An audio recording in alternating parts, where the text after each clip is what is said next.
విధంగా ప్రజ్ఞావాదాంశ అంటే బుద్ధివాదంతో కూడిన పలుకులు. బుద్ధి కొంత దూరం మాత్రమే పోగలదు, ఆ పైన పోలేదు. బుద్ధికి అతీతమగుచున్న వస్తువు ఆత్మ. ఏవం బుద్ధే పరం బుద్ధే అంటే బుద్ధి ప్రకృతియం తంతర్ఘము కనుక బుద్ధివాదం నందు కొన్ని లోపములుండును. బుద్ధివాదం నందు కొన్ని లోపములుండుటకు ఆస్కారం కలదు.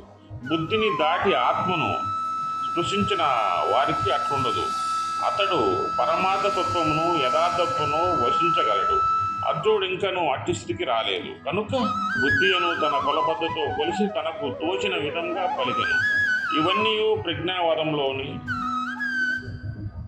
కూడా ప్రజ్ఞావాదంలోయి అని ఒక్క మాటలో వాని నన్నింటినీ భగవానుడు కొట్టి పారేస్తున్నాయి. ఇక్కడ నామ శోషంతి పండిత సామాన్యముగా పండితులనగా కావ్య నాటకాలంకరము అంటే అంటారు.